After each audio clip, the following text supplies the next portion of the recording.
사도행전 88탄이고요. 제목은 신부된 교회. 사도행전 24장 24절부터 27절까지 보도록 하겠습니다. 사도행전 24장 24절부터 27절까지 보겠습니다. 같이 합독하겠습니다. 수일 후에 벨릭스가 그 안에 유대 여자 두루실라와 함께 와서 바울을 불러 그리스도 예수 믿는 도를 듣거늘 바울이 의와 절제와 장차 오는 심판을 강론하니 벨릭스가 두려워하여 대답하되 지금은 가라 내가 틈이 있으면 너를 부리리라 하고 동시에 또 바울에게서 돈을 받을까 바라는 고로 더 자주 불러 같이 이야기하더라.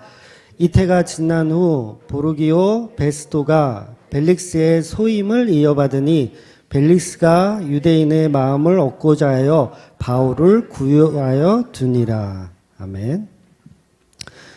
네, 지난 몇 주간 설교가 조금 이제 어렵다고 하시는 분들이 계셨습니다. 네. 어떤 분들은 이제 좋은 표현으로 설교가 굉장히 깊어졌다라고 이제 말씀하시는 분도 계신데, 어찌 보면 지금 사도행전이 이제 거의 결론에 다다랐기 때문일 거라고 저는 생각이 들어요.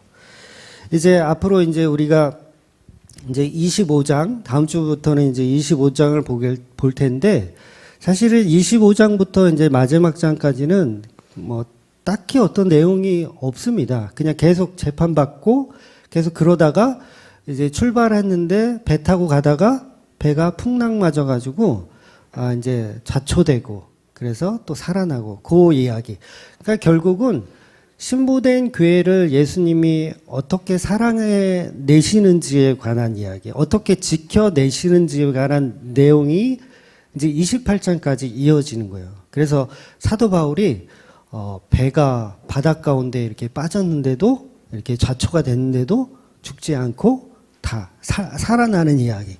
심지어는 독사에게 물렸는데도 그냥 아무렇지도 않게 살아나는 이야기. 그런 이야기로 신부된 교회를 어떻게 예수님께서 끝까지 지켜내시는지에 대한 내용이 이제 결론이라는 거죠. 그래서 오늘부터는 이제 결론에 대한 이야기들이 이제 나온다는 것입니다. 그래서 조금 어렵게 지난 몇 주간의 설교가 조금 어렵게 느껴지셨을 거예요. 아마 제가 노골적으로 이렇게 표현을 했기 때문에 그렇게 느끼셨을 겁니다. 그래서 우리가 보는 이 말씀이 어쩌면 이게 공부하는 거와 같거든요. 공부하는 거. 그래서 공부하는 거는 사람마다 수준이 다르잖아요. 뭐 초등학생, 중학생, 고등학생, 대학생 다 이렇게 수준이 다르기 때문에, 그러니까 교회를 오래 다녔다고 해서 수준이 높은 게 아닙니다. 여러분 그렇게 이해하시면 안 되세요? 뭐 권사니까 장로니까 뭐 수준이 높을 거라고 생각하지 마시고, 교회에 처음 나온 사람이라도 복음을 이해하는 수준이 높다면 그런 분들은 이제 수준이 높은 거죠. 어떻게 보면. 그래서 쉽게 이제 진도라고 할까요? 진도? 학교에서 이제 진도 나간다 그러잖아요. 그래서 그런 어떤 차등적인 수준이 사실은 있어요. 그러니까 완전히 초보적인 믿음의 신앙인들한테 필요한 말씀이 있고요. 또 정말 신앙적으로 깊으신 분의 필요한 말씀이 사실은 또 있습니다. 그런데 이게 지금 교회의 설교는 이제 공개적인 설교이다 보니 사람들이 복음에 관한 수준이 사실은 다 다르거든요. 다 달라요. 그래서 맞춤식 설교를 할 수가 없어요. 그래서 어떤 분들은 막 이제 내가 다 아는 거 너무 지루하다. 뭐 이렇게 설교를 길게 하냐. 한 30분만 하지. 뭐 이렇게 생각하시는 분도 있을 거고, 또 어떤 분들은 너무 어렵다. 도대체 나는 좀 어려운 것 같다. 라고 생각하시는 분도 있고, 또 어떤 분들은 1시간 이상 하는 설교가 마치 10분 한 것처럼 나한테 내 수준에 딱 맞게 하신다라고 생각하는 분들도 있을 겁니다. 그래서 가급적이면 이렇게 중구난방으로 설교를 듣지 마시고 차례대로 좀 들으시라고 제가 말씀드리는 거예요. 그래서 창세기도 1탄부터 쭉 이렇게 듣는 사도행전도 1탄부터 이렇게 죽는 방향성. 물론 이제 처음 이제 접하신 분들은 이제 어쩔 수가 없죠. 이건 예배니까 성경 공부가 아니고 예배니까 참여하시는 건 당연하지만 말씀을 보실 때는 가급적이면 체계적으로 보는 게 좋다는 겁니다. 그래서 왜 우리가 사는 이 세상에도 사계절이 있잖아요. 사계절. 봄, 여름, 가을, 겨울. 그래서 말씀이 계속 돌고 돌아요.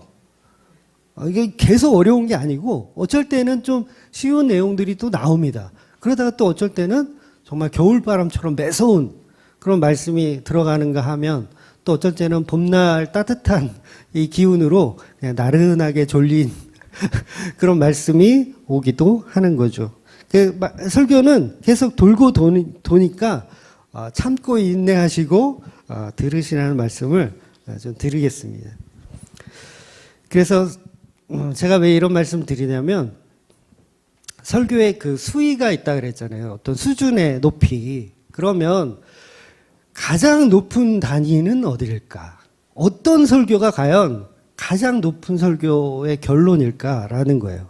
설교의 최종 결론. 그러니까 7년 동안 설교를 하면서 이제 마지막으로 마무리를 해야 된다라고 했을 때 딱 저에게 주어진 시간이 7년인데 이제 7년 동안 설교를 했잖아요.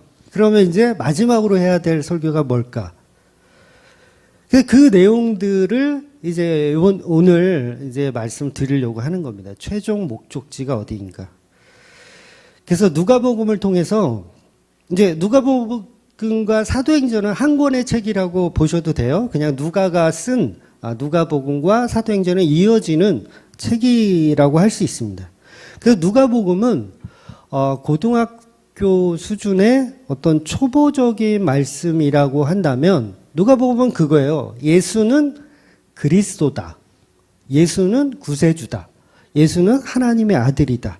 예수님이 이제 높여드리는 거죠. 예수님을 높여드리는 어떤 주대심을 배운다고 한다면 누가복음에 나오는 그 백부장도 그런 얘기를 하잖아요. 십자가에 죽은 예수를 보면서 저분이 정말 의인이었다. 그리고 다른 병행 구절의 말씀들 통해서는 저분이 진정 하나님의 아들이었다라고 얘기해요. 예수 그리스도가 결국 주님이 되신다는 거예요. 그분을 높여드리는 내용을 누가복음은 다루었고요. 그리고 이제 조금 진도가 나가면 사도행전은 뭐냐면 사도행전은 그 십자가에 죽은 그 예수에 대한 십자가의 도에 대한 이야기예요. 그래서 어떻게 보면 누가복음보다 사도행전이 조금 진도가 조금 어려운 거죠. 그 십자가를 집중적으로 배우는 게 사실 사도행전입니다. 그래서 복음을 뭘 들고 가느냐? 십자가 들고 가는 거예요. 예수 그리스도의 주대심이 아닙니다. 예수 그리스도의 주대심을 들고 가면 아무도 인정 안 해요. 이방인들이 그걸 어떻게 인정하겠어요? 십자가를 들고 가는 거예요. 그래서 사도행전 내내 십자가에 대한 이야기를 많이 말씀드린 겁니다. 그러면 이제 만약에 사도행전이 끝났다. 그러면 사도행전 다음에 들어가는 성경이 이제 로마서잖아요. 이 순서대로 보면 물론 써진 연대는 그렇지 않습니다. 근데 로마서로 들어가게 되면 로마서에서는 과연 뭘 최종적으로 이야기할까? 그러니까 로마서, 그다음 뭐 고린도 전후서 이런 서신서들은 뭘 얘기할까? 거기에는요, 사랑을 얘기합니다. 사랑. 그러니까 사랑이 복음의 결론이에요. 그러니까 예수 그리스도의 주대심, 그분이 진정한 하나님이었다. 요거는 사실 초보적인, 처음 믿는 사람들이 배워야 하는 거. 그 다음에 어떤, 중간 단계가 이제 십자가에 대해서 깊이 이해하는 거. 그 십자가는 뭐냐면 저주이기도 하고, 또한 죽음이기도 하고, 내가 티끌이고 먼지가 되는 거, 내가 자기 부인이 되는 거, 이런 십자가의 내용들을 다루고요. 그 다음에 서신서에 들어가면 이제 뭘 배우냐면 사랑을 배우는 거예요. 사랑. 처음부터 근데 우리는 거꾸로 됐죠. 우리 교회들은, 지금 한국 교회들은 거꾸로 됐어요. 사랑부터 가르쳐요. 오자마자 하나님은 너 당신을 사랑하십니다. 이거부터 가르쳐요. 이 순서가 잘못돼요. 그게 사랑을 배우는 그 과정은 사실 대학원 과정이에요. 못 알아듣는 과정입니다. 그래서 이 과정들이 없으면 결국 종교적으로 빠질 수밖에 없다라는 거죠. 결국 우리가 설교를 통해서 말씀을 통해서 배우는 것은 예수 그리스도의 주되심과 십자가라는 티끌과 먼지, 그리고 마지막 단계 최종적으로 사랑이라는 최종적인 단계를 저와 여러분이 배워야 되는 겁니다. 그래서 정리를 해드리면 복음을 처음 접하는 성도에게는 가장 기초적인 예수 그리스도가 하나님이었다. 예수 그리스도의 주되심을 말하는 것이고요. 그 다음이 이제 천지를 창조하신 그 하나님이 십자가에 죽으셨다라는 십자가에 관한 저주에 관한 이야기를 알려주는 것. 그리고 그 다음에 십자가는 죄를 말하고 죽음을 말하고 티끌을 말하지만 그 이후의 마지막 단계인 사랑에 대해서 이야기를 해줘야 된다는 거죠. 그런데 이 사랑은 십자가를 지시고 죽기까지 성도를 사랑하신 그 사랑인데 그게 끝이 아니에요. 또 그게 끝이 아니고 예수님이 성도를 사랑하는 것 이게 끝이 아니고요.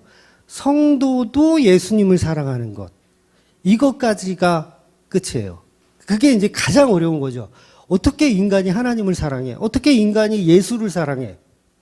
굉장히 어려운 내용이에요. 그 내용이 사실은 마지막 최종 결론으로 나오는 거예요. 성경도 다 그런 식으로 다 진행이 되고 있습니다. 그래서 성경의 최종 목적지는 예수가 신부를 사랑하는 것이 끝이 아니고 성도인 신부가 예수를 사랑하는 것으로 끝나는 것. 그게 재창조의 완성이라고 하는 거예요. 그러니까 예수님이 인간만 계속 사랑하다가 인간들은 계속 배신하고 떠나. 예수님 곁에 아무도 없어. 이게 끝입니까?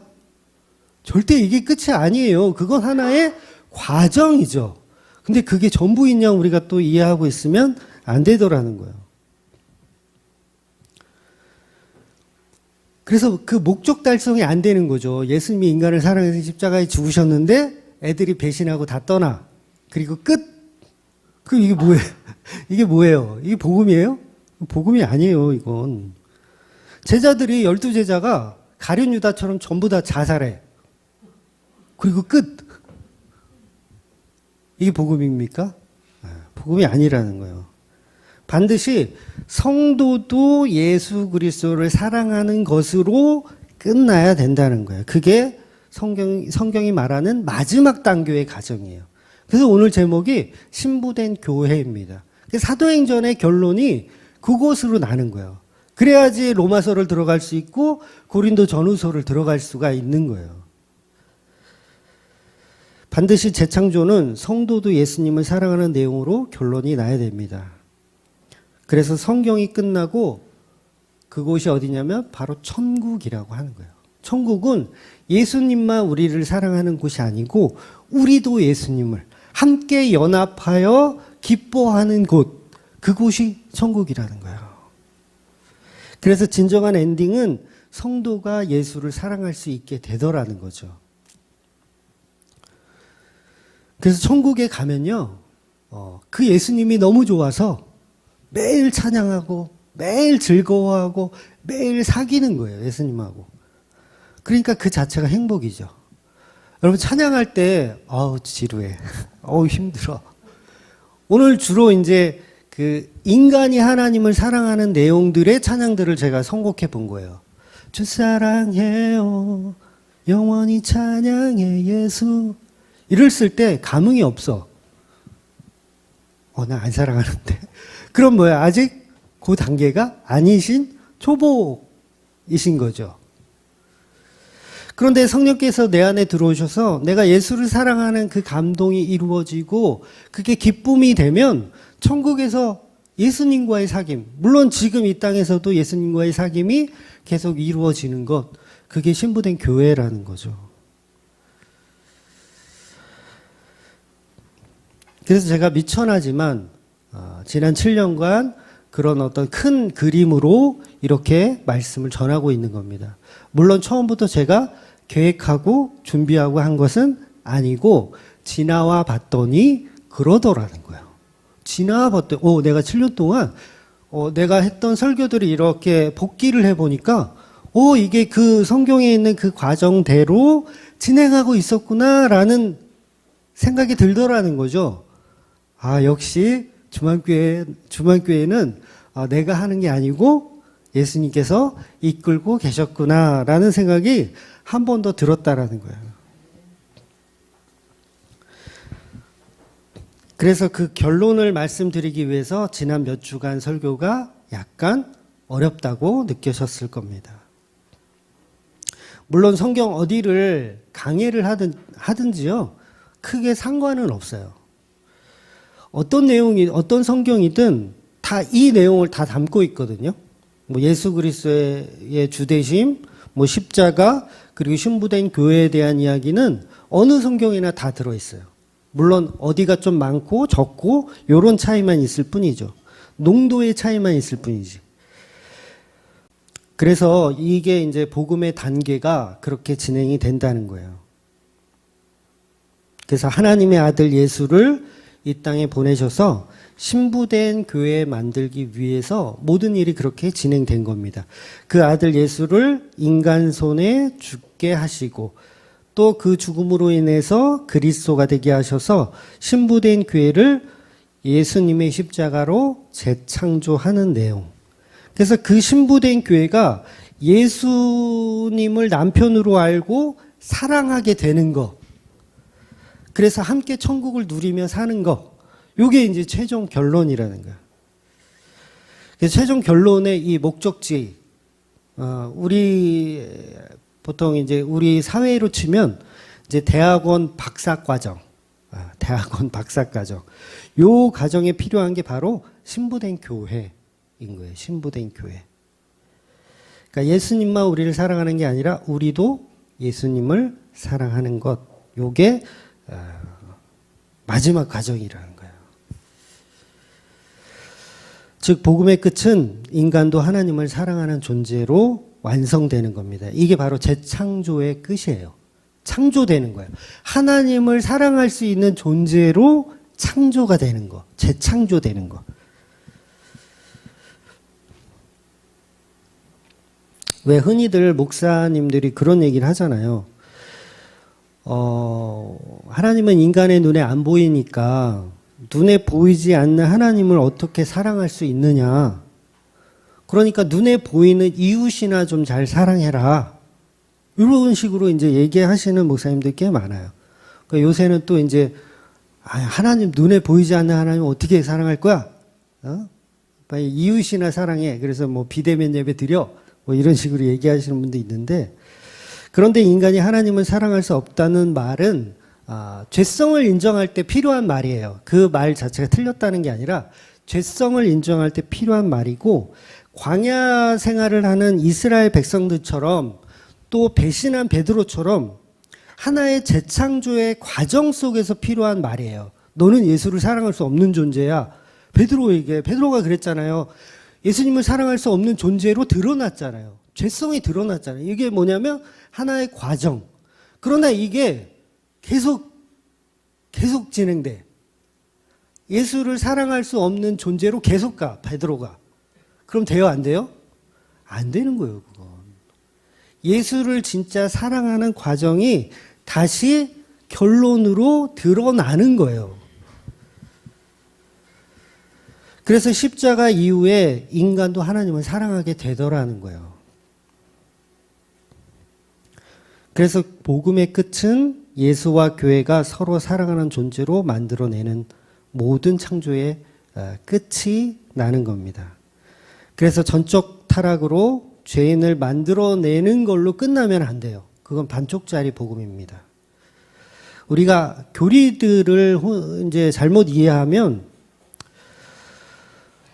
계속해서 하나님을 사랑할 수 없는 걸로 이렇게 끝나버릴 수 있거든요. 전적 타락이라는 게 인간이 하나님을 사랑할 수 없다예요. 근데 이게 끝나버리면 안 된다고, 여기서. 그래서 일전에도 말씀드렸지만 베드로가 예수님을 3번이나 부인했지만 그 이후로는 한 번도 부인한 적이 없어요. 죽기까지 예수님을 사랑했단 말이에요, 베드로가. 그런데 매번 사역할 때마다 예수님 배신해. 어떻게 하겠다는 거예요? 그게 결론이 아니라는 거예요. 그래서 예수님이 사랑할 수 없는 예수님을 사랑할 수 없는 인간이 예수를 사랑하고 하나님을 사랑하게 되는 것, 이게 최종 복음이에요. 그래서 성경을 한 단어로 줄이면 사랑입니다. 정확하게는 십자가 사랑. 그 십자가도 결국은 뭘 하고 있는 거냐면 사랑을 하고 있는 거예요. 십자가에 대해서 우리가 지난 몇 년 동안 사도행전 거의 2년, 88탄이니까 2년 가까이 봤잖아요. 십자가에 대해서 배웠어요. 그게 끝이다? 큰 착각하지 마세요. 끝이 아닙니다. 우리가 하나님을 사랑할 수 없는 게 아니에요. 사랑할 수 있습니다. 요한일서 5장 1절, 2절 같이 볼게요. 시작. 예수께서 그리스도이심을 믿는 자마다 하나님께로부터 난 자니 또한 낳으신 이를 사랑하는 자마다 그에게서 난 자를 사랑하느니라. 우리가 하나님을 사랑하고 그의 계명들을 지킬 때에 이로써 우리가 하나님의 자녀를 사랑하는 줄 아느니라. 그러니까 사랑은 예수님이 십자가에 죽으면서 인간을 사랑하는 사랑도 있고요. 그게 먼저 있는 사랑이죠. 또 인간이 그 남편 예수와 함께 예수를 사랑해서 그 십자가에 같이 죽는 사랑도 있는 거예요. 우리가 십자가에 죽는다고요. 예수를 사랑해서. 우리가 예수를 흉내내서가 아니고 우리도 예수님처럼 막 신이 되고 싶어서 십자가를 지는 게 아니라 예수님을 사랑해서 십자가를 지더라는 거예요. 요게 신부된 교회라는 거예요. 그런데 인간 측에서 내놓는 사랑을 다 계속 무시해버리면 이건 초보적인 수준이라는 거죠. 그래서 복음 듣고 이상한 소리 하시는 분들 있잖아요. 죄인이 되어서 행복하다. 그런 얘기 하시는 분도 있더라고요. 나는 철저한, 음란한 창녀가 되어서 행복하다. 그게 왜 행복해요? 결국은 예수님을 사랑하는 자가 되었으니까 행복한 거지, 그 과정에 여전히 머물러 있는 거죠. 오히려 그건 부끄럽게 생각해야죠. 그 과거의 죄성은 부끄럽게 생각해야 되는데, 그 과거의 죄성이 있는 게 행복하다라는 그런 논리가 왜 나오냐면 신부된 교회에 대한 그 대학원 과정에 안 들어가서 그래요.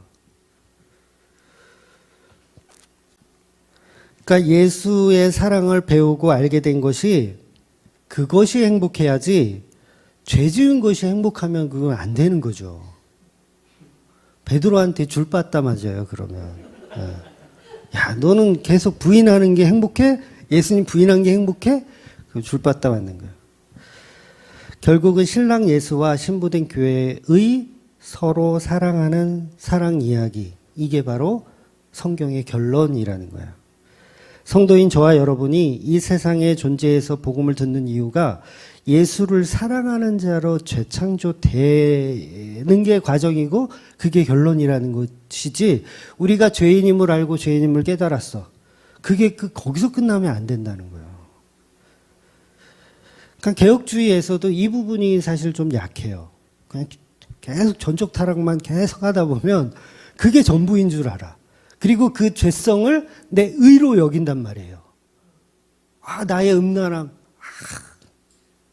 이것 때문에 예수님 만났어. 그러면서 그거를 완전히 도구 삼는 거죠.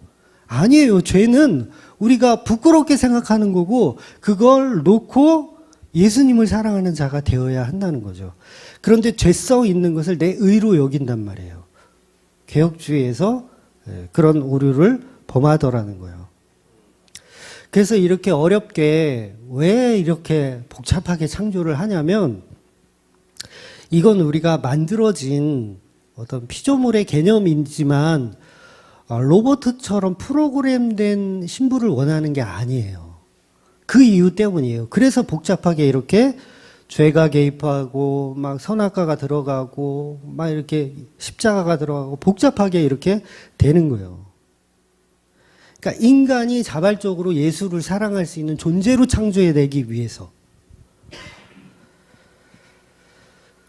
그런데 이 자발적이라는 이 표현 때문에 알미니안주의가 맞다라고 또 생각하는 사람들이 또 있잖아요. 그래서 인간에게는 겸손이나 절제를 통제할 수 있는 능력이 있는 것처럼 창조되는 것처럼 표현하지만 그 자체도 하나님의 창조의 섭리 속에 있더라는 거죠. 그러니까 결론으로 말씀드리면 하나님이 인간을 창조하는데 서로 사랑할 수 있는 존재로 창조하신다는 거예요. 서로 사랑할 수 있는 존재. 근데 이건 프로그램 시킨 것도 아니고 그다음에 뭐 그렇게 이렇게 막 로봇처럼 만든 것도 아니더라는 거예요.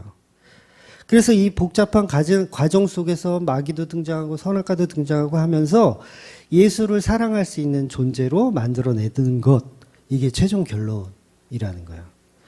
그러니까 신부된 교회의 창조는 하나님의 절대 주권으로 가능한 창조인데 하나님만 가능한 창조예요. 그래서 사람들을 살리기도 하고 죽이기도 하고 하면서 성경 66권이 무지하게 복잡하게 그 창조를 이루어내는 과정이에요. 그래서 이 부분이 사실 어렵잖아요. 하나님을 사랑할 수 있는 존재로 창조해내는데 왜 프로그램 시킨 것이 또 아니지? 라고 또 막 이렇게 막 복잡해지는데 그 복잡한 자체가 하나님의 섭리라는 거예요.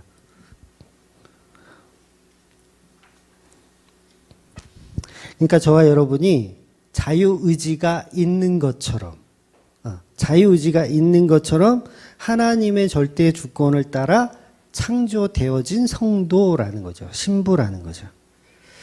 그래서 보통 이제 예정론하고 자유의지하고 서로 많이 싸우잖아요. 근데 이거 해결하셨어요, 여러분?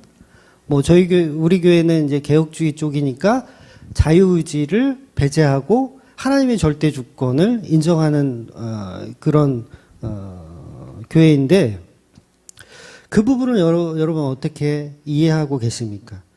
근데 예수님은 이미 자유의지와 절대 주권에 관한 설명을 이미 예수님 다 해주셨어요. 어떤 개념으로 해주셨냐면 나는 머리, 예수님은 머리, 우리는 몸. 나는 포도나무, 너희는 가지. 이런 식으로 표현을 다 해주셨어요. 이게 예정론을 완성하는 하나의 그 표현이거든요. 쉽게 제가 설명을 드리면 여기 물컵이 있어요. 근데 물컵을 제가 왼손으로 물컵을 집었습니다. 제 왼손은요, 이 물컵을 떨어뜨릴 수도 있고 그냥 들고 있을 수도 있어요. 여러분 한번 맞춰보세요. 제가 이 물컵을 떨어뜨릴까요? 아니면 안 떨어뜨리고 제대로 놓을까요? 여러분은 못 맞춥니다, 이걸. 맞출 수가 없어요. 이 손가락이 생각할 때도 이건 내 의지야 라고 생각할 거예요. 내 손이. 내가 가위를 낼지, 주먹을 낼지, 보재기를 낼지. 내 손은 나는 이걸 내 의지라고 생각해요. 내가 춤을 출지. 이건 다 내 의지예요. 이 손의 의지. 그런데 결국 이 손은 저한테 붙어 있더라는 거죠. 자기가 자기 자유의지를 가지고 가위를 낼지 주먹을 낼지 혼자서 별짓을 다 해보지만 결국은 이 손은 내 절대 주권 안에 있더라는 거예요. 물론 이 손이 떨어뜨려서 컵을 깨뜨릴 수 있어요. 그런데 그것 또한 이 머리에 의지에 포함되어져 있더라는 거죠. 그래서 여러분 하나님의 절대 주권은 그렇게 뭐 알미니안주의자들이 말하는 그렇게 우스꽝스러운 내용이 아닙니다. 신비로운 내용이고 성령께서만 이해할 수 있게 해주시는 내용인 거예요. 그래서 저와 여러분이 보이지 않는 하나님을 어떻게 사랑합니까? 그건 불가능하지만 아까 보았던 요한일서 말씀처럼 성도는 예수님을 사랑할 수밖에 없는 감정이 생기더라는 거예요. 내가 만들려고 해서 만든 게 아니라 생기더라는 거예요. 보이지 않는 예수님을 사랑하게 되더라는 거예요. 이게 바로 놀라운 재창조의 현상이라는 거죠. 그래서 인간이 하나님을 사랑할 수 없다고 결론 내서는 안 되는 거죠. 그건 하나의 과정으로만 설명해야지 그걸 결론 내면 안 되는 거예요. 베드로의 배신은 하나의 과정이었습니다. 예수님을 정말 사랑하는 하나의 과정으로서 베드로가 예수님을 부인한 거지 그 자체가 결론이 아니더라는 거죠. 그런데 재창조되는 자들은, 신부된 교회들은, 성도들은 반드시 예수를 사랑하게 됩니다. 예수님을 사랑하게 돼. 그래서 날마다 기쁨으로 바울처럼 베드로처럼 십자가를 지고 따르는 거예요. 그러니까 내게 오는 고난과 역경이 별로 그렇게 힘들지 않고 사랑으로 다 품을 수 있더라는 거죠.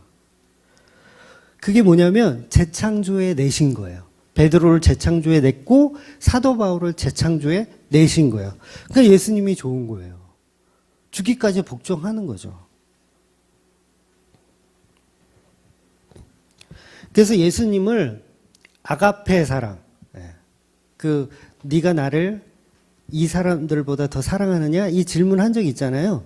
그랬을 때 이 질문이 뭐였냐면 아가페였어요. 예수님이 베드로한테 너 나를 아가페. 아가페는 헌신적인 사랑을 얘기해요. 값없는 사랑.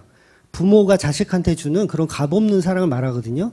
네가 나를 아가페로 사랑할 수 있냐? 라고 질문했을 때 베드로는 노였어요. 못해요. 아가페는 못하는데 뭘 할 수 있냐면 필레오 정도는 할 수 있어요. 필레오는 우정을 얘기하는 거거든요.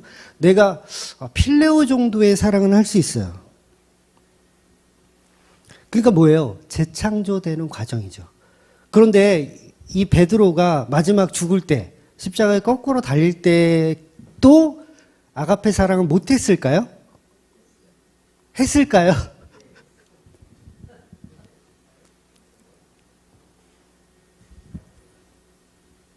베드로는 아가페 사랑을 할 수 있는 절대 불가능한 사람이었잖아요. 그죠? 부인하면서 못했던 사람이에요. 베드로전서 1장 8절, 9절 한번 보겠습니다. 시작. 예수를 너희가 보지 못하였으나 사랑하는도다. 이제도 보지 못하나 믿고 말할 수 없는 영광스러운 즐거움으로 기뻐하니 믿음의 결국 곧 영원 구원을 받음이라. 여러분, 이게 베드로전서에 나온 말인데 이건 베드로가 해서는 안 된 말이에요. 배신한 베드로는 해서는 안 된 말이에요. 그런데 베드로가 이 말을 합니다.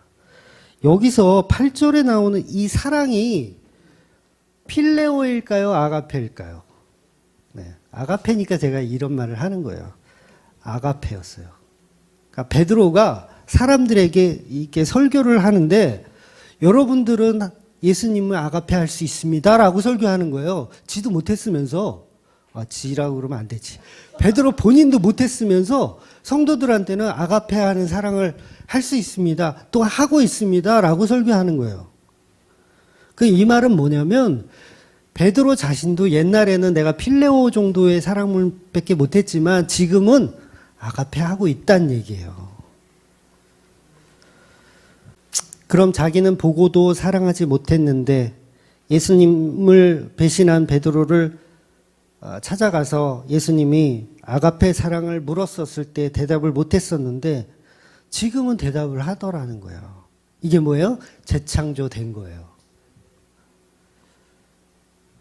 그러니까 예수께서 신부를 데리러 이 땅에 오시는 과정을 설명하고 있는 거예요.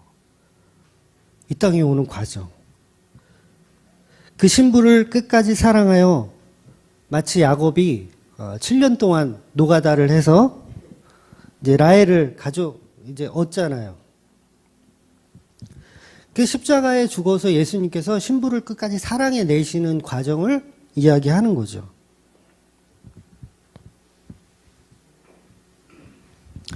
그래서 그 야곱이 도망갈 때 그 삼촌네 집에서 이제 도망갈 때 신부들이 어떻게 해요? 따라와요. 왜 따라가요? 야곱을 사랑하니까 따라가요? 아니면 야곱이 우리 아버지보다 돈이 많을 것 같아서 따라가요?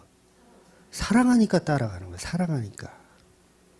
그런 존재로 만들어내는 이야기가 성경 속에 그대로 다 있는 거예요. 마치 아브라함이 이제 그 이삭의 아내를 얻기 위해서 가나안 땅을 버리고 종을 시켜서 보내잖아요. 아내를 리브가 아내를 구해오게 시키는데 우물가에서 이제 뭐 낙타에게 또 물을 드릴까요? 말까요? 하면서 그 종이 요거는 이제 우리 이삭의 신부가 맞구나라고 결정을 해요. 그리고 리브가의 집에 가서 같이 이제 식사를 하는데 이 종이 그러죠. 나는 안 먹어. 나는 안 먹어. 확답을 줄 때까지 나는 안 먹어. 그래가지고 이 부모가 결정을 했어요. 보내는 걸로. 근데 조건을 달죠. 열흘만 같이 우리가 있게 해달라. 그랬더니 이 종이 아주 뻣뻣해요. 안 된다. 난 지금 당장 가고 싶다. 라는 얘기를 한 거예요. 그랬을 때 이 부모가 난감하잖아요. 난감하죠. 바로 한 열흘이라도 같이 있고 싶은데 그럼 이 리브가한테 우리가 직접 물어보자. 라고 했을 때 리브가한테 물어봤어요. 근데 리브가가 어떻게 해요? 당장 가겠다고 하는 거예요. 이게 뭘 얘기하는 거예요? 이삭을 사랑하는 리브가. 그걸 표현하고 있는 거예요. 그러니까 성도인 교회는요, 예수님을 사랑하는 게 맞아요. 그렇게 재창조되어지고 있는 겁니다.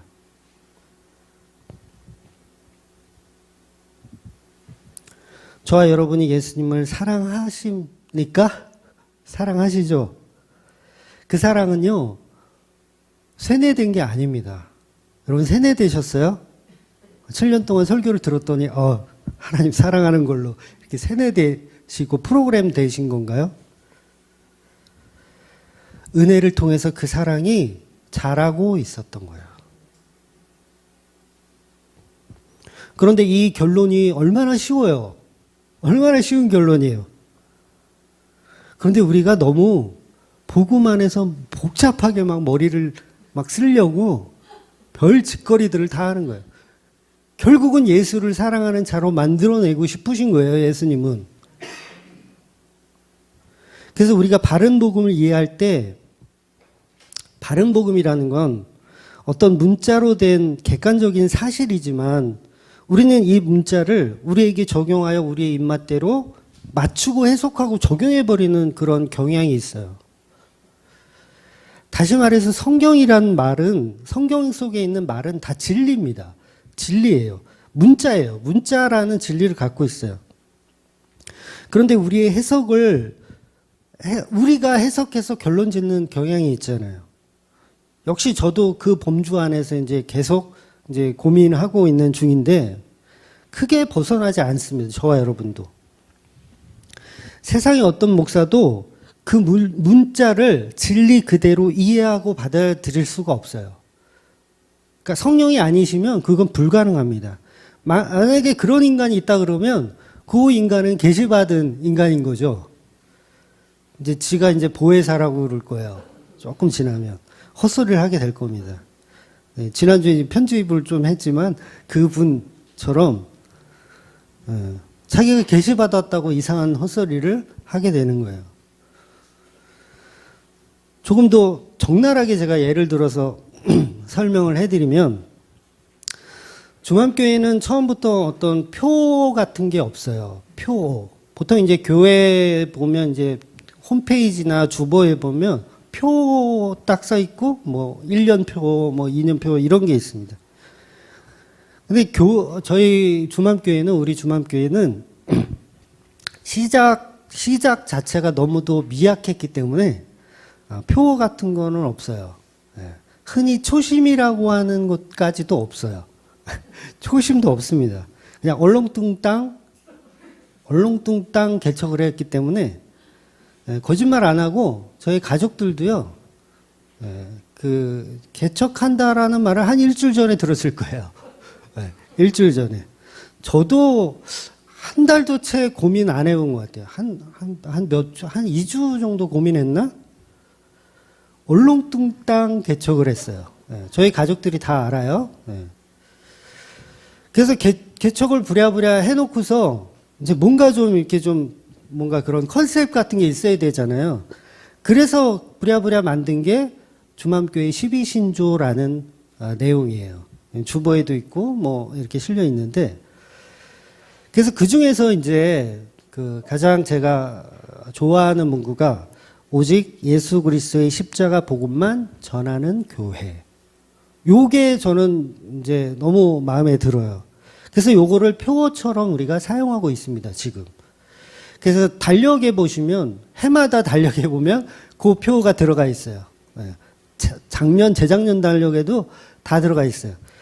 오직 예수 그리스도의 십자가 복음만 전하는 교회. 얼마 전에 여기 프랭카드로도 적어져 있었고요. 지금은 뗐지만. 그런데 이게 문자잖아요. 글자잖아요. 이 문자 자체는요, 진리입니다. 맞아요. 그 말이 틀렸다라는 게 아니에요. 그 진리예요. 그냥 내버려 두면 그 자체로 그냥 진리입니다. 예수 그리스도의 십자가 복음만 전해야 되는 거예요. 그런데 보세요. 인간이 그 문자를 이렇게 갖다가 사용하는 순간 훼손을 하더라는 거죠. 그 문자를. 어떤 식으로 훼손을 하냐면, 저와 여러분이 우리는 오직 십자가 복음만 전하고 있다. 십자가만 자랑하는 성도들이다. 라는 것을 함께 나누는 것은 문제가 안 되는데, 문제가 뭐냐면 우리는 왜 그 십자가만 자랑하냐는 거죠. 우리는 왜 십자가만 자랑해? 너네 주맘교회는 왜 예수 그리스도의 주대심만 증거하고 예수 그리스도의 십자가만 자랑하냐는 거예요. 왜 십자가만 자랑해요? 대답해 보세요. 왜 십자가만 자랑해요? 거기에 구원이 있어서. 아멘 하라고 제가 이 얘기를 드리는 게 아니에요, 지금. 잘 이해하고 들으세요. 결국 십자가만 자랑하는 것이 그 십자가 속에 나를 구원하는 구원이 들어있기 때문에 그 문구를 좋아하고 그걸 컨셉 삼고 있더라는 거죠. 십자가의 구원이 없고 예수님의 손의 구원이 있다. 그러면 예수 그리스도의 손만 자랑하는 주맘교회. 이렇게 되더라는 거죠. 그러니까 십자가의 구원이 없으면 우린 또 금방 걷어차버리고 예수 그리스도의 발의 구원이 있다. 그러면 예수 그리스도의 발만 전하는 주맘교회. 이게 결국 뭐냐면 우리를 구원하는 통로를 우리가 즐거워하고 있더라는 거예요. 그 또한 신본주의적인 것이 아니고 신본주의적인 내용을 가지고 인본주의적으로 만들어서 사용하더라는 거예요. 물론 우리 주만 교인들이 그렇다는 거 아니에요. 오해하지 말고 들으세요. 그러니까 결국은 나의 구원이 거기에 있기 때문에 십자가만 자랑하는 자로 간다면 그 또한 진리를 훼손하고 있더라는 거죠. 결국 주맘교회가 오직 십자가 복음만 전하는 이유는 결국 십자가 속에 나라는 자아가 들어있고 나의 구원이라는 명백한 사실이 들어있기 때문에 십자가만 자랑하는 존재가 된다면 이미 그건 우리가 진리를 훼손하고 있더라는 거예요.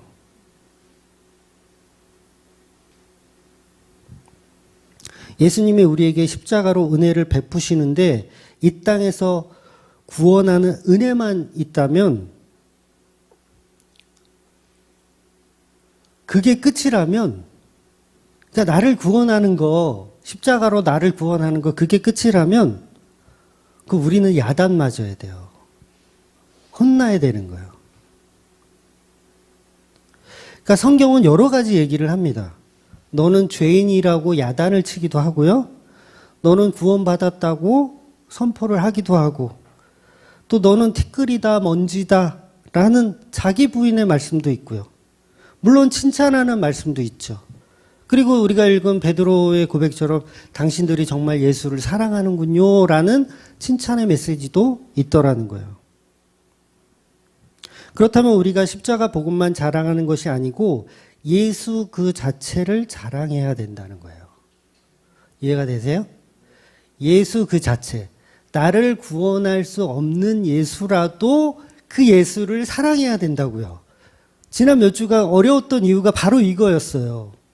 우리는 여전히 십자가를 통해서 나를 구원하는 그 예수에 머물러 있었던 거예요. 그러니까 이 내용이 어려운 거죠. 그런데 우리는 예수 자체를 사랑하는 거예요. 예수 자체. 제가 이 얘기를 또 해야 되는데 전에도 몇 번 말씀드렸지만 저희 집사람하고 제가 서로 이제 교제하기 전에 사귀기 전에 보통 이제 밀당이라는 걸 하잖아요. 해보셨죠? 밀당. 사귈까 말까, 밀당. 저한테는 굉장히 엄청난 고민이었어요. 굉장히 엄청난 고민. 그런데 이 집사람이 저한테 그런 얘기를 해줬습니다. 뭐라고 얘기했냐면, 나는 당신에게 그냥 스쳐 지나가는 수많은 여자 중에 한 여자일지라도 그것으로 충분합니다. 그 얘기를 저한테 해줬어요. 결국 뭐냐면 나를 구원해 주니까 예수를 사랑하겠다. 이게 아니고 그냥 나는 예수님 믿다가 그냥 이 스쳐 지나가는 그런 뭐 어떤 그런 인간일지라도 상관없어요. 난 예수님이 좋아요. 이래야 된다는 거죠. 표현이 너무 집안 이야기를 해서 죄송한데 이해를 돕기 위해서 제가 설명드린 거예요. 결국 우리가 십자가만 자랑하는 이유가 그곳에 내 구원이 있고 그곳에 나의 천국이 있다면 그 자체가 쓰레기라는 거예요. 만약 교리상 예수님의 십자가의 구원이 없고 예수님의 손의 구원이 있다면 아까도 말씀드린 것처럼 우리는 표를 계속 바꿔나갈 거예요. 교리가 어느 순간 바뀔 수도 있잖아요. 교리는 바뀔 수도 있어요. 뭐 칼빈보다 더 위대한 어떤 신학자가 나타나서 교리를 수정할 수 있습니다. 그랬을 때 우리는 계속 또 바꿔나가는 거예요. 예수님의 손을 구했다가 발을 구했다가 십자가를 구했다가 결국 인간은 복음을 계속 훼손하더라는 거죠. 예수 그리스도의 자체에 관심이 있어야 되는 게 바로 신보된 교회라는 거예요. 결국 우리가 십자가를 자랑한다는 것은 그곳에 내 구원이 있는 전제가 깔려 있다라는 보이지 않는 욕망이 있는 거예요. 미안하지만 그게 쓰레기라는 거예요.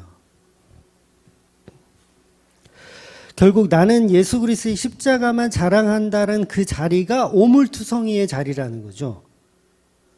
돼지들이 사는 구덩이라는 거예요. 나는 십자가만 자랑하고 나는 예수 그리스도의 피만 증거하고 마치 이게 그럴듯하지만 그 속에 내 구원이 있다라는 전제를 깔고 있으면 그 자체가 이미 진리를 훼손하고 있더라는 거죠.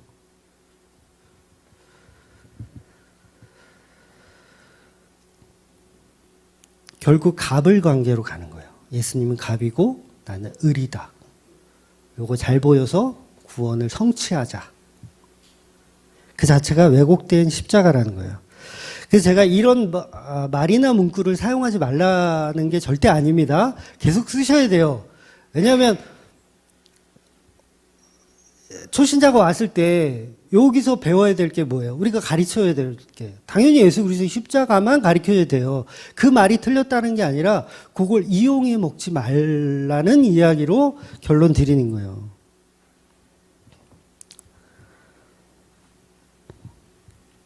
결국 예수 그리스도의 십자가만 자랑하고 십자가만 높여드리는 이것을 한꺼풀 벗겨보면 나의 구원의 도구로 생각한다면 그 또한 진리를 훼손하고 있는 겁니다.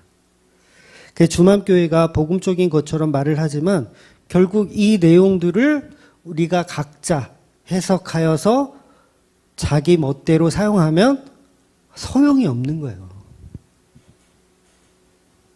반드시 회개해야 할 숙제인 거죠. 나를 지옥에 보내는, 막말로 나를 지옥에 보내는 그 예수를 할지라도 그 예수를 자랑할 수 있으십니까? 그렇게 만들어 가신다는 거예요. 나를 부수시고 나의 자아를 계속 죽이시면서까지 그 예수를 자랑할 수밖에 없는 성도로 만들어 가시더라는 거예요. 지금 바울이 이렇게 고생을 하고 있는데 예수를 사랑하고 있으니까 이거 하고 있는 거예요, 여러분.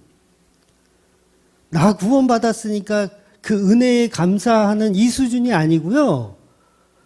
나를 살려주셨으니까 그 은혜 갚아야지. 은혜 갚은 까치. 요런 액션을 취하고 있는 게 아니라 예수를 사랑하고 있다고요, 바울은. 베드로도 마찬가지고요. 저와 여러분이 은혜 받았어요. 그 말이 틀린 말은 아니에요. 은혜 받았어요. 나 구원해 주셨고 내 인생을 살려주셨어. 은혜 갚아야지. 할렐루야, 은혜 갚아야지. 이런 마음이라면 여러분은 단추가 지금 잘못 꿰어졌다라는 거죠. 뭔지는 모르겠는데 예수님 사랑하는 거예요. 물론 그 과정 속에 은혜도 있고요, 구원도 있고요, 과정 속에 다 있어요. 그러나 그 과정 때문에 사랑하는 게 아니라 예수를 사랑하게 되더라는 거죠. 그러니까 결국 우리 인간들은 바른 복음이라는 말장난을 하고 있는 거예요. 서로가 서로에게 말장난을 하는 거예요. 누가 더 지식으로 풍부한가? 누가 더 십자가의 고지에 들어있는가? 누가 진리인가? 어떤 목사가 더 훌륭한가? 어떤 목사가 더 정직한가? 제가 늘 말씀드리지만 목사들은 다 가짜입니다. 다 가짜예요. 저를 포함해서 목사들은 다 가짜예요. 그러니까 목사라는 뜻이 이제 목자라는 뜻이 있고 양을 치는 목양을 한다 그런 의미거든요. 근데 목양은 누가 하냐면 예수님이 하시는 거예요. 그러니까 목사들은 다 가짜죠. 그러니까 성경이 완성되면서 선지자는 없어요. 선지자 끝났어요. 세례 요한으로 끝난 거예요. 선지자 없어요.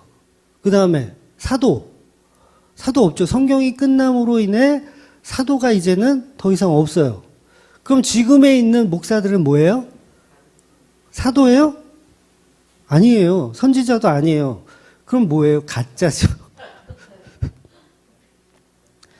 그런데 그 가짜들을 데리고 성령께서 사용하시는 거예요. 그냥 복음을 전하고 계신 거예요. 그래서 무슨 자기가 계시받았다는 이런 사람은 100% 헛소리입니다. 세상의 모든 목사가 다 가짜이고 세상의 모든 교회가 다 가짜예요. 눈에 보이는 이 교회가 예수 그리스도의 몸입니까? 아니에요. 그냥 그 가짜들 데리고 이렇게 성령께서 이렇게 쓰고 계신 것 뿐이에요. 그리고 구원은 바른 복음을 우리가 들어서 어떤 진리를 우리가 깨달아서 구원받는 게 아니에요. 나는 몰랐었는데 깨달았어. 그래서 구원받는 게 아니고 구원받을 사람에게 은혜가 들어가서 말씀을 이해하게끔 되는 과정을 겪는 거예요. 그런데 그 사랑의 방향성에 문제가 되기 때문에 가위바위보처럼 그 방향성을 우리가 잘 모르는 거죠. 뭘 낼지 모르는 거죠. 그래서 그걸 계속해서 설명해 내고 있는 거예요, 성경이. 그래서 복음의 개념은 진리 확증이나 증명 또는 믿음이 아니고 믿음으로도 바알을 섬길 수 있잖아요. 믿음으로도 얼마든지 이단이 될 수도 있고요. 나는 오직 예수 그리스도의 십자가 복음만 전하는데 그 십자가 복음 속에 나의 구원만 존재한다면 여전히 나는 바알을 섬기고 있는 거예요. 저와 여러분은 바알을 섬기고 있는 거예요. 그러니까 예수의 사랑은 없고 더 강한 진리를 채우기 위해 우리가 헤매는 거죠. 더 강한 메시지, 더 강한 진리. 이게 들을 게 없다 이제. 다 배웠다. 이렇게. 그러니까 이미 성경은 우리 안에 있는데 서점 가서 쉽게 구할 수 있는 게 성경이잖아요. 근데 더 멋진 설교, 더 논리적인 어떤 그런 내용들을 지식으로 우리가 받아서 마치 불교에서 해탈하는 것처럼 그걸 이루고 싶은 거예요. 아니, 예수를 사랑하라니까요? 그게 말로 설명해서 됩니까, 그게?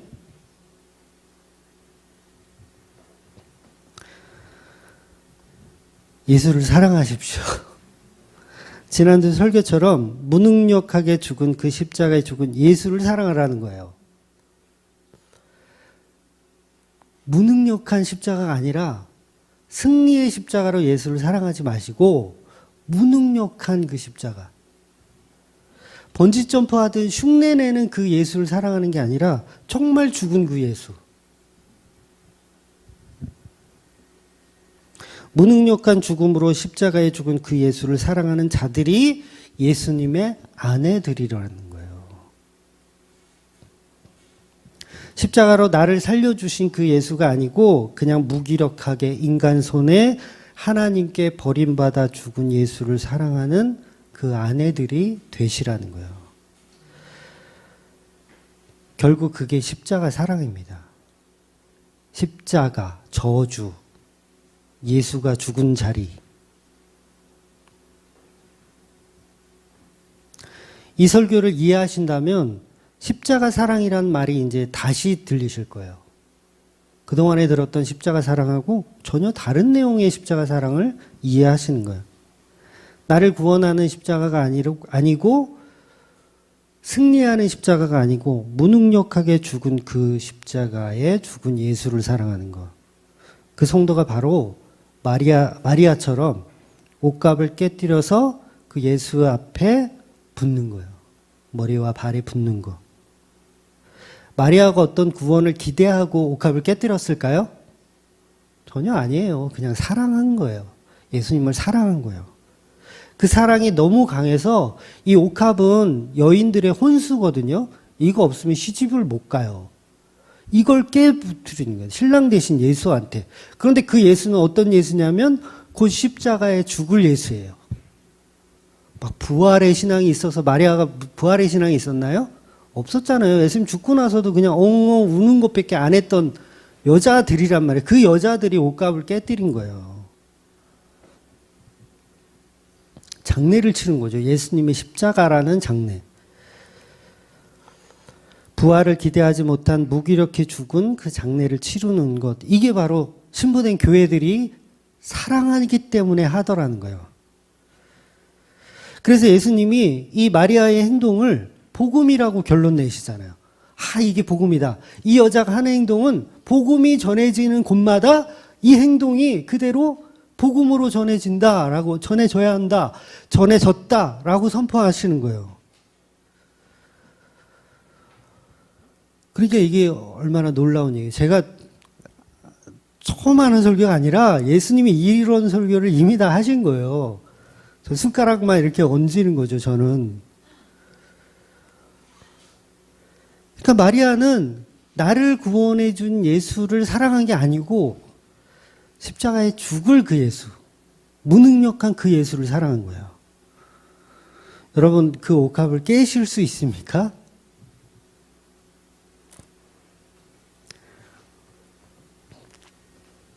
그래서 이 여자의 행동이 복음의 최종 결론이라고 해도 과언이 아니에요. 최종 결론이라고 해도. 바리새인도 믿음이 있고 사두개인도 믿음이 있습니다. 이단들도 믿음이 있어요. 우리보다 더 강한 믿음이 있어요. 그런데 그들은 왜 틀렸냐면 무기력한 십자가에 죽은 그 예수 사랑이 없는 거예요. 결국 우리가 순수하게 예수를 사랑해서 복음을 전할 것인가? 아니면 은혜를 받았으니까 은혜 받은 것 때문에 전하는 것. 이 두 가지가 비슷한 것 같지만 전혀 다른 내용이에요. 갑을 관계가 아니에요. 내가 받은 것 받았으니까 뭘 하는 게 아니라 사랑하는 거예요. 사랑해보셨죠? 내가 어디 가서 맛있는 걸 먹었는데 여기 정말 맛집이야. 너무 맛있어. 그래서 이거 소문을 내주잖아요, 보통. 이거 뭐예요? 이거는 내가 먹어보니까 맛있어서 이렇게 하는 거예요. 그런데 사랑해서 전하는 건 어떤 거냐면, 맛대가리는 별로 없는데, 여기가 우리 집이야. 이해가 되세요? 맛대가리는 별로 없는데, 여기가 우리 집이야. 그게 자랑하고 다니는 거야.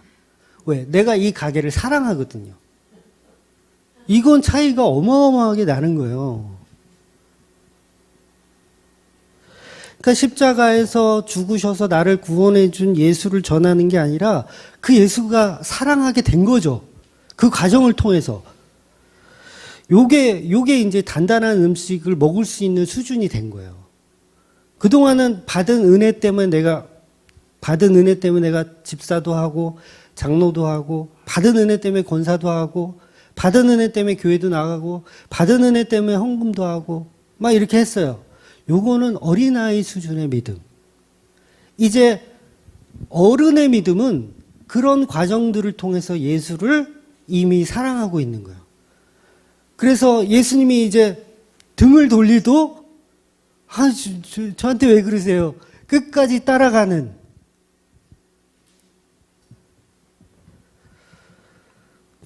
그 사랑하는 자로 만들어내려고 하시는 게 바로 예수님의 최종 목적이라는 거예요.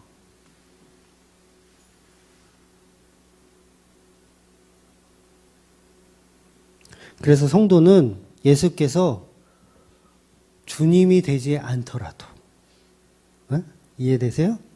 예수 그리스도의 주되심이 드러나지 않더라도, 마국간에서 냄새나는 그 똥들 사이에 계시더라도 향유 옥합을 들고 가서 깰 수 있는 게 그게 성도라는 거죠. 그래서 경배하러 가는 거예요. 그 아기를, 여간빵 하나 잡을 수도 없는 그런 비천한 아기에게 가서 경배를 할 수 있는 존재들, 그게 바로 성도라는 거죠. 예수를 사랑하는 성도, 이들이 바로 마리아들이라는 거예요. 이게 바로 여자입니다. 오늘 본문에서 여자가 한 명 등장을 해요. 바로 벨릭스의 아내입니다. 성경이 뭘 이야기하고 싶은지 이해가 되시죠? 이 아내만 바울의 말을 듣고 이해하고 있어요. 물론 이 벨릭스의 아내가 나중에 어떻게 예수를 믿고 어떻게 됐는지 우리는 알 수 없어요. 성경 말고 다른 역사서에도 봐도 그렇게 딱히 뭐 예수를 잘 믿었다 이런 결과에 대해서는 나와 있지 않습니다. 다만 오늘 본문의 내용들만으로 우리가 유출해 보면 이 아내의 이름까지 거론을 할 정도로 바울의 그 십자가의 도에 관한 설교를 듣기를 좋아했다라고 표현하고 있어요. 이건 아내된 교회를 설명하고 싶은 그 의도가 성경 안에 그대로 담아져 있더라는 거죠. 뜬금없이 왜 벨릭스의 아내가 등장하여 바울의 말을 듣는 여자로 나올까? 이런 건 굳이 쓸 필요 없잖아요. 그것도 이름까지 거론하면서. 그런데 바울의 상태는 지금 무기력하게 죽어가고 있는 상태라는 걸 기억하셔야 돼요. 그런 볼 것도 없는 바울의 말을 귀담아 듣고 있는 한 여자가 있더라는 거죠. 자기 남편의 말 한마디면 바울은 죽어요. 자기 남편의 말 한마디면 죽고 사는 게 지금 죄수된 바울의 모습이거든요. 그런데 그자의 그 바울의 말을 경청하는 누군가가 있는데 그게 바로 여자라는 거죠. 그래서 신부된 교회는 구원의 가치가 아닌 무기력한 십자가에 죽은 그 예수, 무기력한 그 바울의 말을 경청하는 자. 그렇다고 이 말이 벨릭스의 아내가 바울 보고 반했다는 얘기가 아닙니다. 네. 그렇게까지 오해는 안 하시겠죠? 그러니까 성도들의 모든 과정에서 구원의 은혜든 창조의 은혜든 그 은혜를 알면 구원이 더 이상 내 가치로 여기지 않게 되는 거예요. 그렇게 창조해 내더라는 거죠. 가룟 유다가 자살을 했는데 자기 생명을 자기 가치로 여긴 거예요. 자기 구원을 자기 가치로 여긴 거예요. 그렇기 때문에 자살한 겁니다. 가룟 유다는. 생명을 가치로 여기지 않았으면 자살할 이유가 없어요. 가룟 유다는.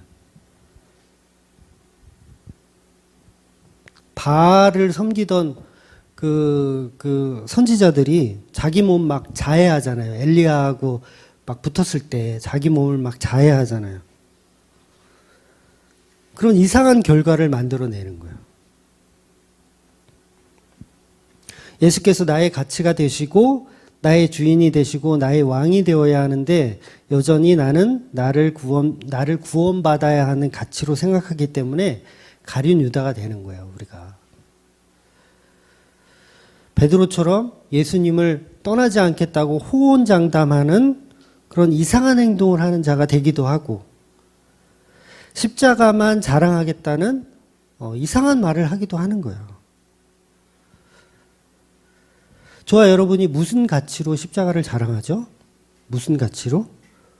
십자가를 자랑하는 이유는 결국은 거기에 구원이 있기 때문이라는 거예요. 천국 보내주는 그 은혜가 있어야 십자가를 자랑하겠다는 거죠. 내가 먹어보고 맛있으니까 전해주는 것. 요게 선악과입니다. 내가 먹어보고 괜찮은 것 같으니까 전해주는 거, 선악과예요. 그런데 복음을 말하는 건 내가 먹어보고 좋아서가 아니라 사랑하게 되는 거예요. 예수를 사랑하게 되는 거. 우리 집이에요. 맛집이 아니라 우리 집이에요. 그래서 이야기하게 되는 거. 내 아내가 하는 식당이야. 맛이 별로야. 그래도 자랑하게 되더라는 거죠. 그러니까 자랑은 자랑인데, 십자가의 자랑은 자랑인데, 그 자랑이 나의 자랑이 아니더라는 거죠.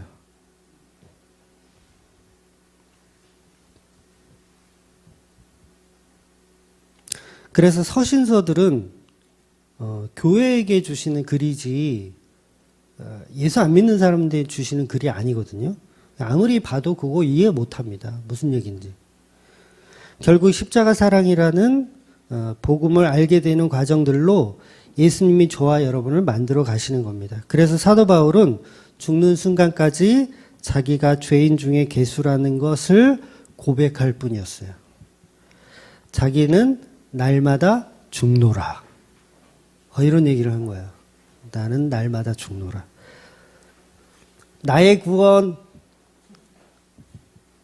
나의 살아남, 이런 걸 자랑 삼지 않고 나는 날마다 죽노라. 고린도전서 15장 31절. 형제들아, 내가 그리스도 예수 우리 주 안에서 가진 바 너희에 대한 나의 자랑을 두고 단언하노니 나는 날마다 죽노라. 나 구원받아서 기쁘다. 이게 아니라 나는 날마다 죽노라. 그러니까 나를 위한 십자가를 자랑하지 않는 거죠. 사도 바울은 나를 위한 십자가로 전혀 자랑하지 않는 거예요. 그러니까 우리가 얼마나 가짜라는 거예요. 저와 여러분이 얼마나 가짜라는 거예요. 그러니까 십자가로 자기 부인도 안 되면서 바리새인처럼 여전히 신앙생활을 하고 있는 거죠, 우리가. 고린도후서 10장 17절 18절 시작. 자랑하는 자는 주 안에서 자랑할지니라. 옳다 인정함을 받은 자는 자기를 칭찬하는 자가 아니요 오직 주께서 칭찬하는 자니라. 바울은 이 고린도 후서에서 약한 것을 자랑해요. 약한 것. 강한 것을 자랑하지 않고 약한 것. 자기 지식이나 자기 지혜, 자기 해악, 자기 자랑을 하지 않고 계속해서 득 없는, 아무런 득이 없는 무능력한 십자가만을 자랑하더라는 거예요.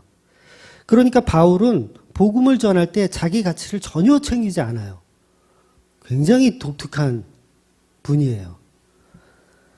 성령께 완전 사로잡혀서 예수를 사랑하는 자이기 때문에 이런 설교를 할 수밖에 없는 거예요.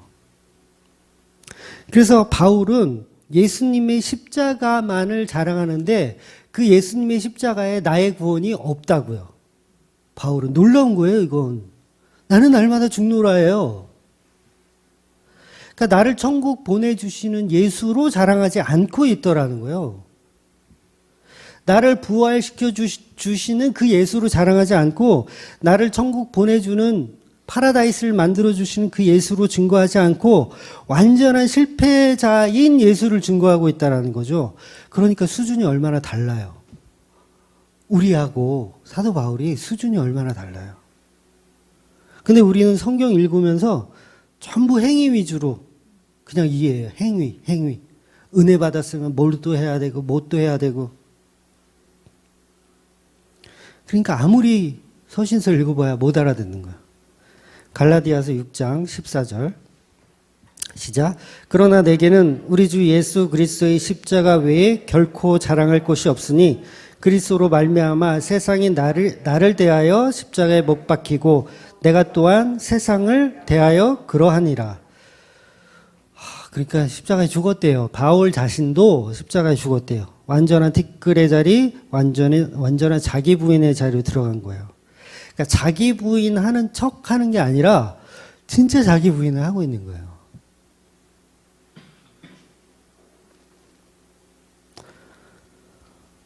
그리고 바울은 복음을 전하는 가치를 전혀 자기의 것으로 여기지 않는 것을 성경 여러 군데서 발견할 수 있어요.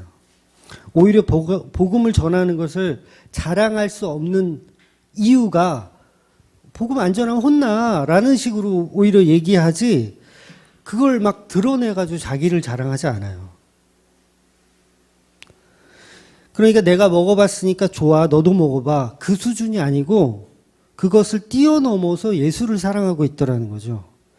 예수를 사랑하기 때문에 십자가를 자랑하는 바울. 십자가가 나를 구원해서 그게 좋아서 자랑하는 것이 아니고 그 예수가 내가 사랑하는 남편이니까 자랑한다고요. 십자가에 맞아 죽은 그 예수, 그 무능력한 예수를 자랑하는 거. 이건 사랑 아니면 답이 없어요.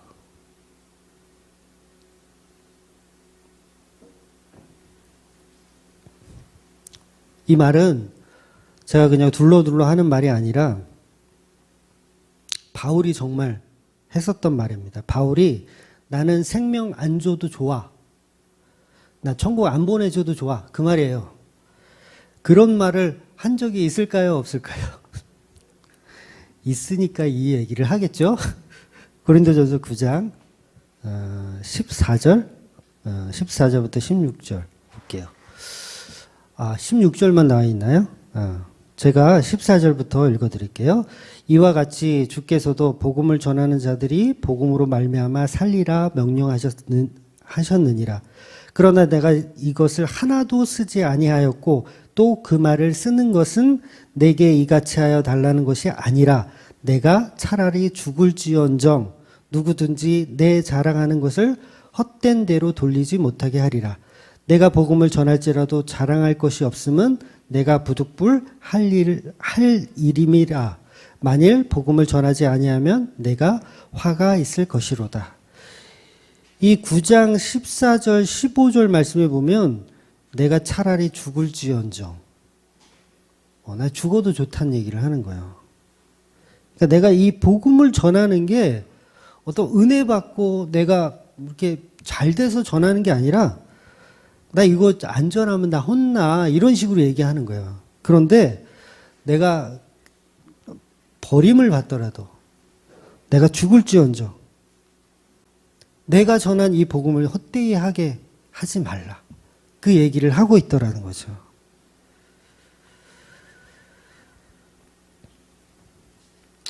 결국 바울은 예수님을 값 없이 사랑하는 거예요. 값 있이 사랑하는 게 아니라 값 없이 사랑하는. 바울이 예수님을 아가페하고 있는 거예요. 즉 무슨 말이냐면 예수님이 성도를 죽기까지 사랑하시는데 그 성도도 예수를 사랑하더라는 거예요. 그래서 예수님과 교회는 부부가 되는 겁니다. 부부가 뭐예요? 서로 사랑하는. 예수님만 성도를 사랑해요? 계속 예수님만 사랑해요? 우리는 계속 음란하고? 계속 죄짓고? 아니에요. 결국은 같이 사랑하는 존재로 창조해 내시려는 거예요. 이게 바로 결론이에요. 모든 설교의 결론입니다. 이 결론을 하기 위해서 7년이 걸린 거예요. 그래서 천국에서는 예수님과 성도가 서로 사랑하는 존재. 하나님이 이 지구를 창조하시고 모든 역사 동안 우리에게 말씀하시는 것, 이게 바로 사랑하는 자를 만들어내기 위한 과정들이었다라는 거죠. 우리가 생각하는 지식, 진리도 다 마찬가지입니다. 진리를 터득했다고 우리가 착각하지만 우리 안에 사랑이 없다면 아직도 멀은 거예요. 예수를 사랑하는 그 마음이 없다면 아직도 멀은 거예요. 아직도 우린 두 주인을 섬기는 거예요. 나한테 복 주시는 예수를 위해서 내가 헌금하고 예배드리고 찬양하고 교회 나가지고 목사님 섬겨드리고 이게 전부 뭐예요? 음란한 거예요. 두 주인 섬기는 거야 아직도. 그걸 바리새인이라고 하고 그 사람들은 미안하지만 천국에 못 갑니다. 그 과정 속에 있다면. 반드시 그 과정을 뛰어넘어서 예수를 사랑하는 자로 만들어져야 되는 거예요. 그러니까 저와 여러분이 사실 껍데기인데 그 껍데기가 진리인 줄 알고 그거에 집중하고 있는 거죠. 우리는 성경 보면서 예수님의 십자가 은혜와 사랑만 발견해서 그걸로 우리가 치장하고 있는 거예요. 신부된 교회의 은혜, 구원의 은혜, 은혜란 말 얼마나 좋아요. 은혜 하면서 은혜 맞아요. 근데 그게 끝이 아니고 그 은혜를 뛰어넘는 사랑이 있더라는 거죠. 그래서 그 피조물을 통해서 사랑받기 원하시는 하나님. 그래서 그 피조물에게 은혜도 줬다가 죄의 속성도 보게 하셨다가 여러 가지로 이렇게 계속해서 창조해내는 거. 결국은 십자가를 통해서 내 사랑하는 아내를 만들어내는 과정이더라는 거죠. 남편 대신 예수가 십자가에 죽기까지 사랑하면서 신부를 구원해내는 것. 우리는 여전히 남편은 보지 않고 내가 살아가는 것만 좋아해요. 나를 구원해준 도구로만 예수를 사랑합니다. 그건 예수를 섬기는 게 아니에요. 그건 여전히 바알을 섬기는 거예요. 나를 사랑해주는 예수를 내가 사랑하면 그 여전히 바알을 섬기는 거라고요. 예전에도 한번 말씀드렸는데 예수님은 119 구조대원이 아니에요. 119 구조, 나를 구원하신 예수. 119 구조대원으로 사랑하는 거예요. 그게 아니고 남편으로 사랑하게 돼요. 남편으로. 나를 구조해주지 않아도 사랑하는 존재. 여러분 내가 불 속에 있어요. 제 아내가 뛰어들어와서 나를 구원하려고 그래. 그러면 오지 말라고 할까요? 빨리 와서 나 좀 구원해내라고 할까요? 오지 말라고 해요. 오지 말라고. 근데 119 구조대원이면 저 여기 있어요. 저 여기 있어요. 빨리 와주세요. 그건 사랑이 아닌 거예요. 그러니까 우리가 얼마나 우상을 섬기고 있는 거예요, 그동안. 저와 여러분은 예수를 사랑하는 자로 예수님께 무엇을 요구하기보다는 값없이 예수를 사랑하는 그 존재, 그 재창조되어진 그 존재로 살아내시는 저와 여러분 되시기를 주의 이름으로 축원을 드리겠습니다. 기도하겠습니다.